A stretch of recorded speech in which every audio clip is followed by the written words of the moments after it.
Dando prosseguimento, né, na sequência, nós teremos agora, a partir das 11 horas, estamos ainda no tempo, a palestra Artes Marciais, repensando a questão da instrução, da docência e da maestria. Ser instrutor, ser professor, ser mestre, representam a mesma coisa? Lutas, artes marciais, modalidades esportivas de combate, implicam o mesmo fenômeno?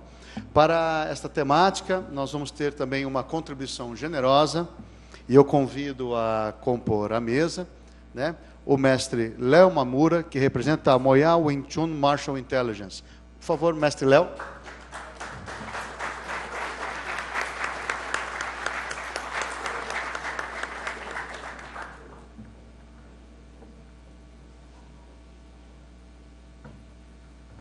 Muito obrigado, mestre.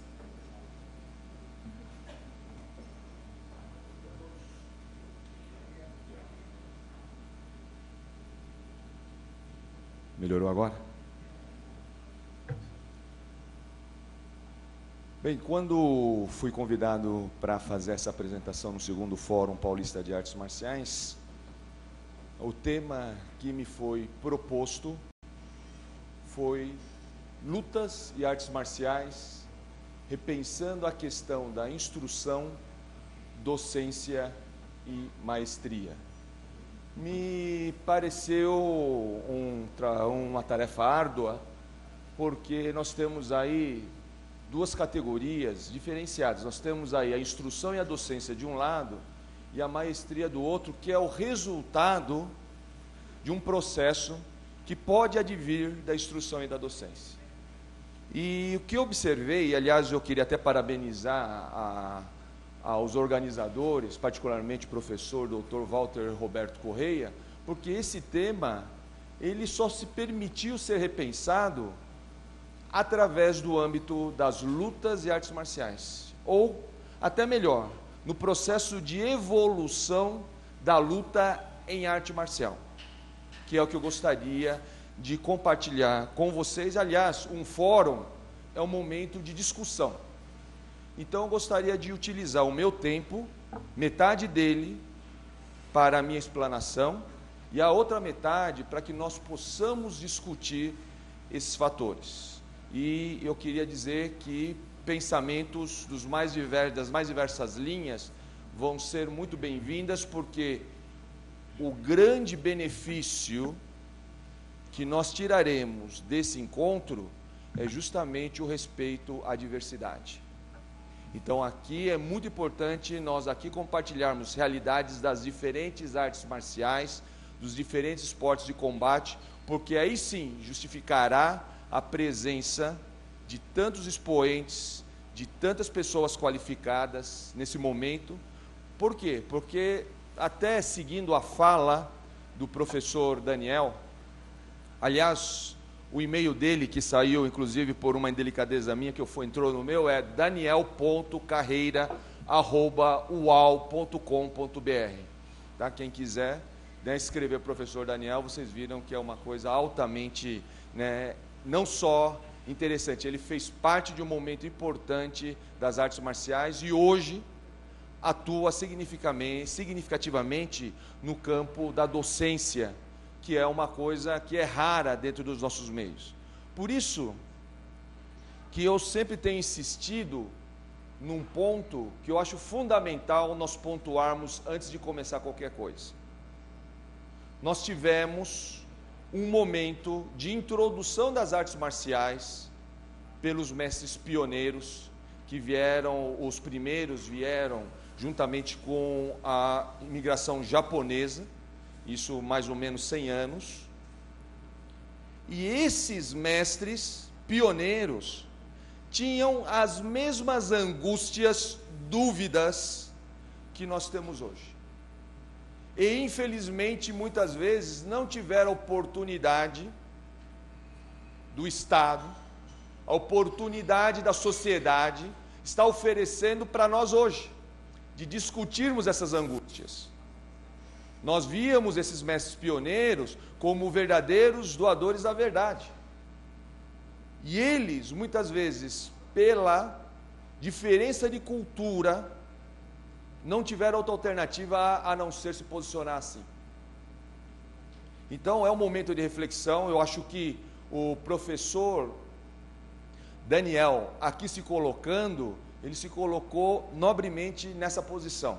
É um dos pioneiros do judô aqui no Brasil, passou a sua experiência e se ancorou na ciência, na docência, hoje é professor, doutor, para poder responder às suas angústias, experiências, etc, etc. Por que eu estou falando isso? Porque muitos dessas pessoas, eu acho que muitos de nós, nos identificamos com as experiências do professor Daniel. Mas agora é a nossa vez. E o que nós vamos fazer? Vamos repetir esse processo. E observe que muitos de nós estamos repetindo isso, intencional e não intencionalmente, porque em nome de uma tradição, que nem sempre é uma tradição.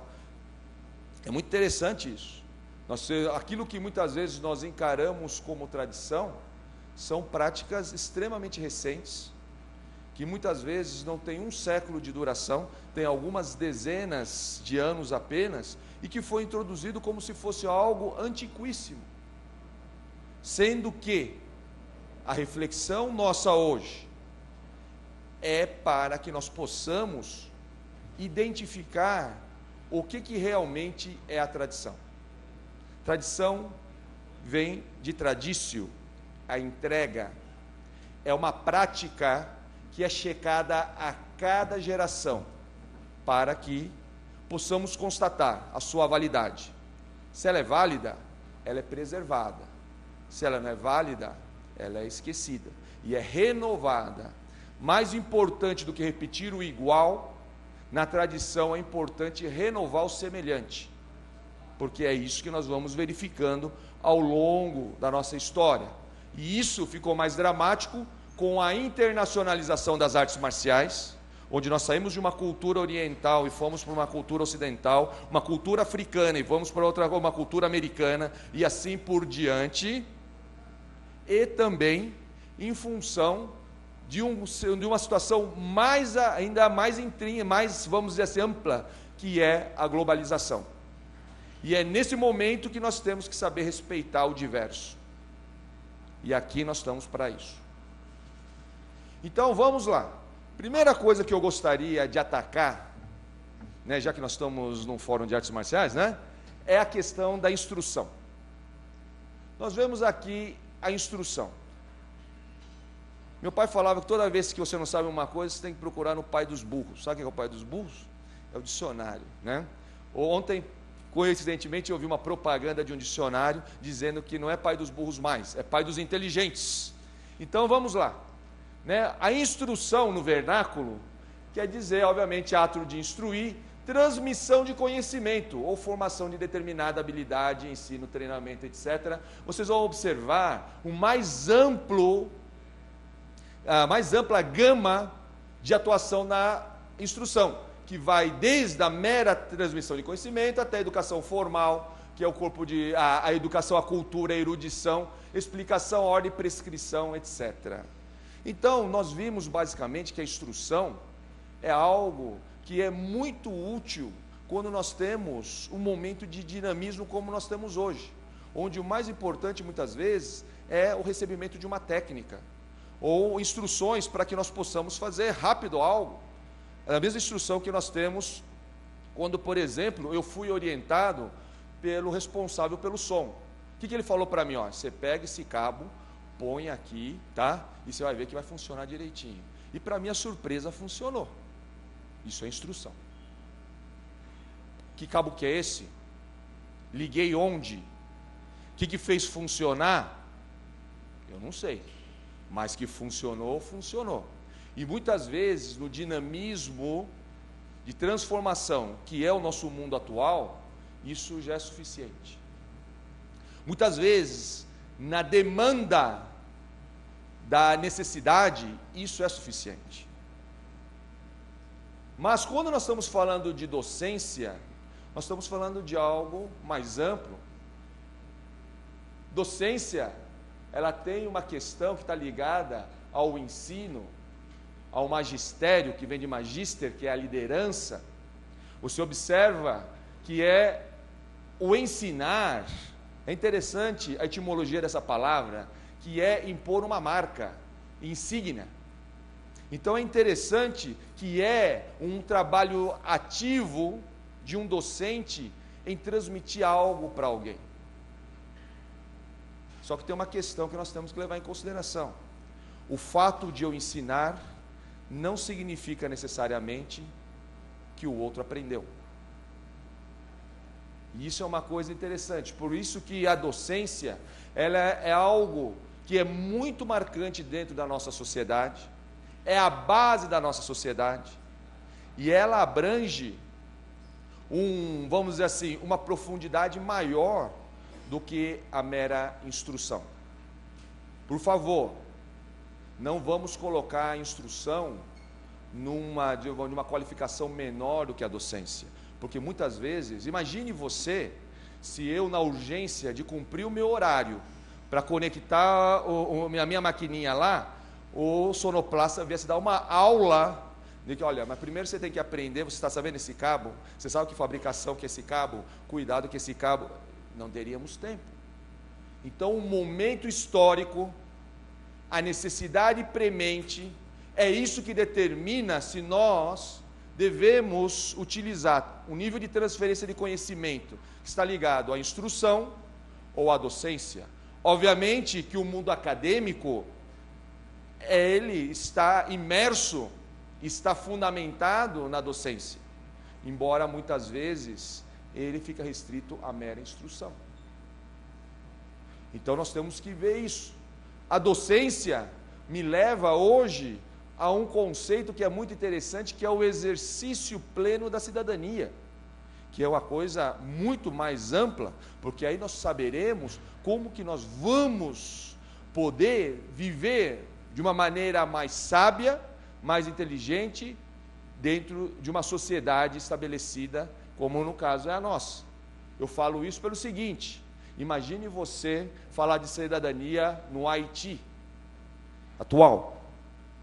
Temos um projeto no Haiti junto às operações de paz do Exército Brasileiro, e uma das grandes dificuldades é essa. Vamos mandar médicos para lá? Podemos mandar comida para lá. Só que a comida não vai chegar ao seu destino.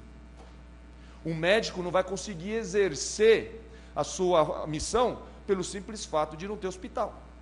Que médico que sabe trabalhar sem hospital? Que médico que sabe trabalhar sem instrumento cirúrgico? Que médico que sabe trabalhar sem remédio? Esse é o médico que nós precisamos para o Haiti. Por quê? Porque existe algo mais intrínseco, mais imanente, mais profundo do que a própria cidadania, que é onde nós vamos atuar dentro da maestria. Por quê? Se nós virmos que a maestria é um primor e dignidade na execução de uma obra, conhecimento profundo de objeto de pensamento, que profundidade é essa? Onde que nós vamos chegar quando nós estamos falando desse nível de profundidade? No ser humano.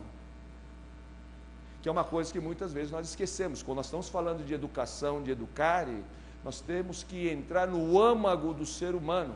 Aí sim temos algo significativo. Mas o que tem tudo isso a ver com as artes marciais?